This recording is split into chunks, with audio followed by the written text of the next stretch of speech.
আজ মাঘী পূর্ণিমায় সত্যনারায়ণ পুজো হয়েছে, তো সিন্নি প্রসাদ, এই দেখো ফল প্রসাদ খাবে নাকি বন্ধুরা? চলে আসো। আমাদের বাড়ি অবশ্য হয়নি, তো এই দেখো দুটো মিষ্টি, একটা মিষ্টি আমি আর আমার ছেলের জন্য, মেয়ে এনে খেয়ে নিয়েছে, তো অর্ধেকটা আমার ছেলের জন্য রাখছি। এই দেখো আমার ছেলে, দেখো ক্যামেরার সামনে দেখবে না বলে, দেখাবে না বলে মুখটা কেমন ঢাকছে, কি লজ্জা বাবা। আর অর্ধেকটা আমি খাবো, আর আমার মেয়ে এনে ও ঠাম্মার ও খেয়ে নিয়েছে। তো এখন এই মিষ্টিটা খাবো, সিন্নি প্রসাদ খুব ভাল লাগে। এই দেখো, প্রসাদ খেতে সত্যি ভাল লাগে, সে যেমনই হোক না কেন, যে ঠাকুরের প্রসাদই হোক না কেন। আর সিন্নি প্রসাদ মাঘে পূর্ণিমায় সত্যনারায়ণ পুজোর প্রসাদ তো পাওয়াই যায় না সত্যি। আমাদের পাশের বাড়ি নেমন্তন্ন করে গেছিল, তাই আমি হঠাৎ ঘুম থেকে উঠে গিয়ে নিয়ে আসলাম।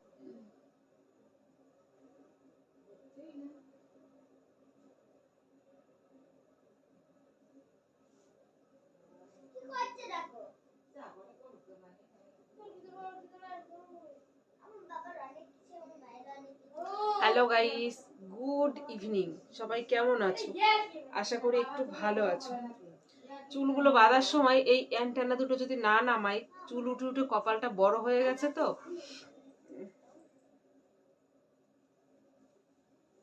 চুল উঠে উঠে কপালটা বড় হয়ে গেছে, তো অ্যান্টেনা দুটো বের না করলে কপালটা যেন মনে হয় সেই একেবারে কি বলবো, সেই ফুটবল খেলার মাঠ, সেই জন্য অ্যান্টেনা দুটো একটু বের করে দিই। অনেকে হয়তো বলবে সব সময় কি অ্যান্টেনা দুটো বেরিয়ে থাকে সব সময়? তো শুধু এই ফুটবল খেলার মাঠটাকে ঢাকার জন্য অ্যান্টেনা দুটো নামিয়ে রাখি। তো আমার মেয়ের সরস্বতী পুজো গিয়েছে কবে বলো তো? সরস্বতী পুজো প্রায় অনেক কয়দিন হয়ে গেল গিয়েছে, কিন্তু আমার মেয়ের শাড়ি ব্লাউজটা কাচাই হয়নি। কাচবো কাচবো করে বাইরে বের করে ফেলে রেখেছি, আজ কাচবো কাল কাচবো, সে কাচাই হয়নি। ওর ঠাকুমা আজকে কেচে দিয়েছে, তো শুকিয়ে গেছে। তো তাই বললাম, ভাবছি এর সেট টিফিনটা খুলে রাখতে হবে, না আবার সে লাল দাগ হয়ে যাবে সাদা ব্লাউজ। তো এখন একটু এগুলো গুছিয়ে তুলে রাখি, নয়তো আবার সেই পুজোর সময় আবার সেই ইয়ে করবে। তো সামনের বছর আর এই শাড়িটা পরাবো না, ব্লাউজটা আবার খুলতে হবে সামনের বছর আশা করি, কেন ব্লাউজটা এই বছরই খুব টাইট। তো গুছিয়ে একটু না রাখলে হবে না, তাই না বলো? তো গুছিয়ে রাখি একটু। দেখাও। হ্যাঁ বাবা, আমার মেয়ে বলছে দেখাও ওনার জিনিস। তো তো শাড়িটাও কাঁচা হয়ে গেছে, সেন্ট বেরোচ্ছে শাড়ি দিয়ে। কি বলে ওটাকে, কি বলে সেই কি সেন্টের কি কম, কি পেটে আসছে তো মুখে আসছে না, সেই মালটা দেওয়া রয়েছে, সেন্ট বেরোচ্ছে। কি বলে ওটাকে, বাবার জন্মে তো কোনোদিন দিইনি, তাই এখন আমার ছেলে এনে রাখে, তাই এখন একটু একটু দিই। আগের দিন যেমন ব্ল্যাঙ্কেটটা, ওই পাতলা ব্ল্যাঙ্কেটটা কেচেছিলাম, দিয়েছিলাম, বেশ সুন্দর সেন্ট বেরোচ্ছিল। তো এখন একটু এগুলো, আমার শাড়িটাও পরে, আমার শাড়িটা অবশ্য কাচিনি, কাঁচা লাগবে না, কারণ আমি তো নোংরা টোংরা করিনি, আর আমার মেয়ে হচ্ছে নোংরা করে, তো ওর জন্য শাড়িটা কেচে দিলাম। শাড়িটা 500 টাকা দিয়ে কিনে দিয়েছিল ওর বাবা, খুব সুন্দর শাড়িটা। তো শাড়িটা গুছিয়ে রেখে দেবো, যদি আমার মেয়ের আবার কোনোদিন মেয়ে হয় তখন আবার পরতে পারবে, বলে মায়ের শাড়ি পরেছি, তাই না মা? হুম, শাড়িটা গুছিয়ে রেখে দেবো, শাড়ি ব্লাউজ দিয়ে গুছিয়ে রেখে দেবো, আমার মেয়ের মেয়ে হবে তখন পরবে, তাই না বলো? ছেলে হয়, ছেলে হলে তো নাতনি পড়বে, যখন আমার নাতনি হবে তখন পড়বে। রেখে দেবো এরকম। আর যদি হচ্ছে কি যে দাদার মেয়ে হয়, তাহলে দাদার মেয়েকে দেবো, পিসির ছোটবেলাকার জিনিস পড়বে, গুছিয়ে তুলে রাখলাম। তো এখন হচ্ছে আমি পিসি হবো। দাদার ছেলে মেয়ে হলে তুমি পিসি হবা, ভুলে গেছে।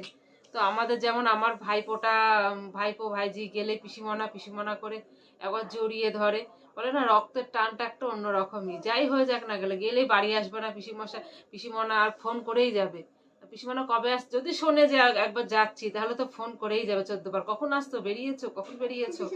তো এই হলো তো কথা। আর আজকে ভাই আমার আজকে একদম ঠান্ডা কম, জানো তো, আমি এই মাত্র বাইরে থেকে ঘরে আসলাম, শুধু এই ঠান্ডা, এমনি আমার চওলে ব্যথা করে বলে মাথায় কাপড়টা দিয়ে রেখেছিলাম, তো একবার মনে করলাম চাদরটা নিয়ে যাই, তারপর দেখলাম যে না, এখনই তো ঘরে চলে যাব, তো অনেকক্ষণ বসেছিলাম, কোনো ঠান্ডা নেই। জানলাতেও এখনো ব্ল্যাঙ্কেটটা দিইনি, জানলা এমনি ভাঙা জানলা, হাওয়া আসে, তবু দিইনি। তো এবার ভাবছি সব গুছিয়ে নেব। কালকে লাইভে আসতে পারিনি, জানো তো, কালকে আমার যখন কালকে আমি এমনি বিকালবেলায় বলছিলাম আমার মাথাটা খুব ধরেছে, খুব যন্ত্রণা করছে, তো আমি করেছি কি 9টার সময় আমি বলছি একটু ঘুমাই, ঘুমের থেকে উঠে তারপরে আমি লাইভ টাইভ করবো, ইয়ে করবো। ও বাবা, আমি ঘুমিয়েছি আর আমার মেয়ে সব নেট দেখে নেট শেষ করে দিয়েছে। আর আমার ঘরে তো মানে 5G পাই না, 4G এবারে নিমিষে সব শেষ হয়ে গিয়েছে। ও ইউটিউব দেখে, তো একেবারে সব শেষ। দি কালকে আমি লাইভে এসে লাইভ অন করে ঘুরেই যাচ্ছে ঘুরে যাচ্ছে, লাইভ আর করতে পারলাম না।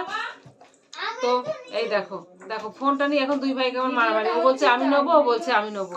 আমার ছেলে এখনই আসতে বলছে, ভিডিওটা হচ্ছে তাই। ও তো আবার ক্যামেরার সামনে আসে না, লজ্জা লাগে। তো সেই জন্য যে আমি ভিডিওটা অফ করবো, সেই দেখো একেবারে যুদ্ধ কেমন বাদে। তো যাই হোক বন্ধুরা, সবাই ভালো থেকো, সুস্থ থেকো। অনেক গল্প করি আর রোজ রোজ তোমাদের সঙ্গে সন্ধ্যাবেলাতেই গল্প করি, কেন আমার তো সেই এক ঢোল এক কাশি। সে ঘরে বসে ঘরের মধ্যেই ঘোরাফেরা, কোথাও তো যাওয়াও হয় না, নিয়ে যাওয়ার লোকও নেই।